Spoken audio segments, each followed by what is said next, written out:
জামাত থেকে মোহাম্মদ ইউনুস। মঞ্চে আসছেন মোহাম্মদ ইউনুস।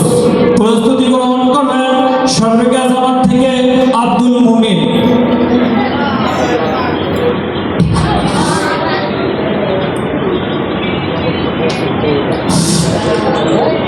السلام عليكم ورحمة الله وبركاته.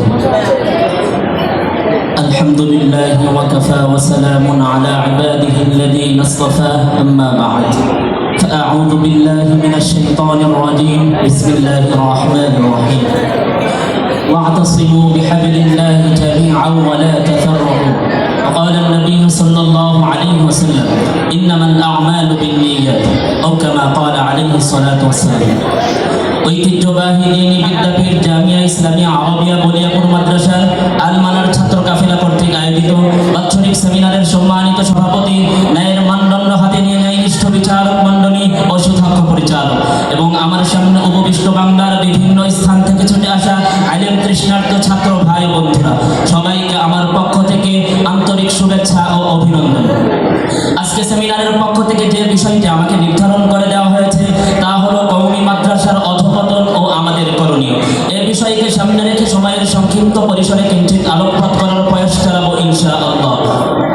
মুহতারাম হাজিরিন, এই বিষয়ে আলোচনা করতে হলে সর্বপ্রথম আমাদেরকে জানতে হবে কওমি মাদ্রাসা কোথায়, কখন, কিভাবে প্রতিষ্ঠিত হয় ও তার লক্ষ্য উদ্দেশ্য কী ছিল।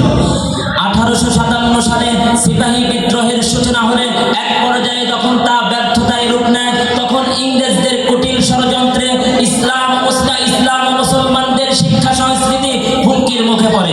এমনকি তাদের নির্মম হত্যাযজ্ঞের শিকার হয়ে শীর্ষস্থানীয় উলামায়ে কেরাম শাহাদাতের পেয়ালা পান করেন।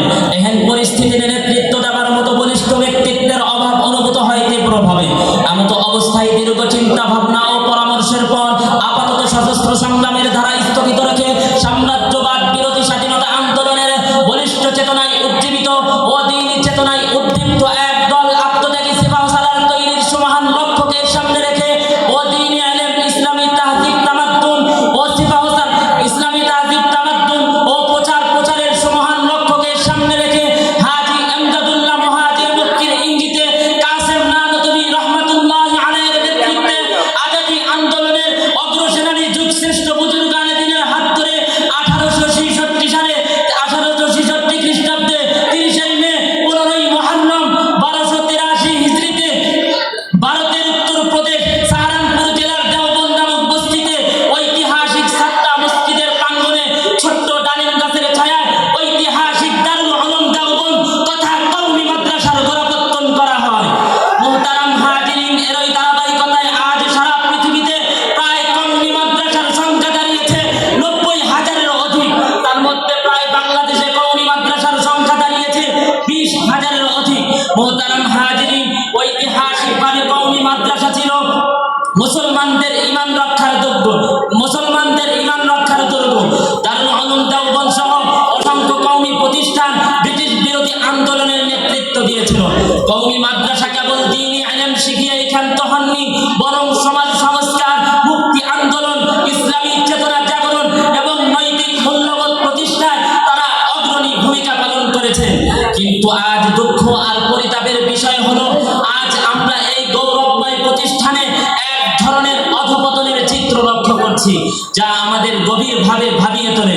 মুহতারাম হাজিরিন, এই অধঃপতনের একাধিক কারণ রয়েছে। তার মধ্যে মূল 3টি কারণ আমি তুলে ধরছি। প্রথমটি হলো ছাত্র ওস্তাদদের মধ্যে আন্তরিকতার অভাব। অনেক ছাত্র ও শিক্ষকের মধ্যে সেই ত্যাগী মানসিকতা ও আল্লাহ ভীতি কমে গেছে। খেদমতের চেয়ে ব্যক্তিগত স্বার্থের হিসাব বেশি গুরুত্ব পাচ্ছে।